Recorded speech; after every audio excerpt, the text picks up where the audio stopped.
Il boss delle pizze, il fortunatissimo format televisivo in onda sul canale Alice, adesso è un po' on the road, ovvero sta facendo il giro della Sicilia, dell'Italia, insomma delle migliori pizzerie per cercare che cosa?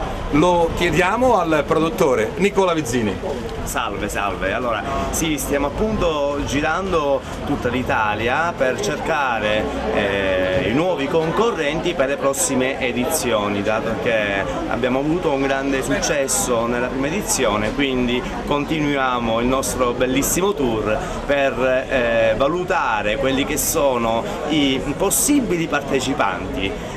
Io da buon siciliano, quando vengo in Sicilia, è una gioia e anche un orgoglio, perché qui abbiamo tanta gente brava che va valorizzata, quindi sono ben contento di essere oggi qui a Favara.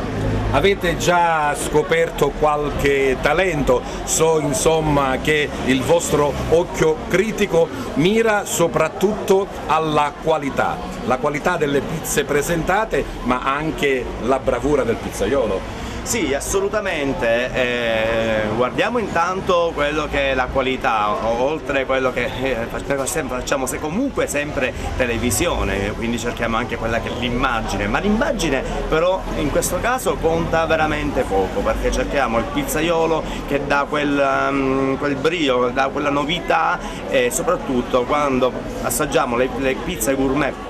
Il giudizio insindacabile di chi potrà diventare il concorrente al boss delle pizze è dato proprio da lui, dal boss delle pizze, mister Luciano Carciotto. Salve, buonasera. Niente, ci troviamo qui in questa pizzeria oggi per verificare veramente l'esperienza dei ragazzi. Devo dire che onestamente ho trovato un'ottima qualità. Poco fa abbiamo mangiato benissimo, quindi hanno tutte le carte in regola per essere al programma e quindi essere giudicati da me. Cosa hai fatto tu, insomma? Qual è stato quel quid in più che ti ha portato a diventare il numero uno a Las Vegas?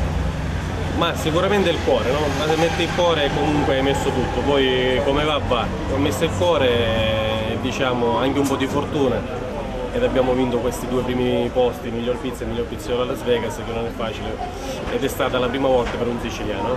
Tour on the road del boss delle pizze questa sera qui nel tuo locale. Mamma che pizza, ce la metterai tutta per diventare un concorrente?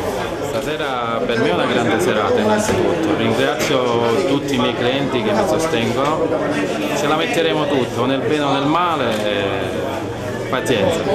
Che cosa hai preparato di particolare per il boss delle pizze? Ho fatto una pizza particolare, il mio cavallo di battaglia con la patata viola, mozzarella, funghi porcini e spezie. Noi abbiamo sentito il boss delle pizze, ci ha detto che l'ha gradita, però ancora non ci dice il risultato. Ma speriamo bene, alla faccia non si capisce se è bene o è male, però pazienza.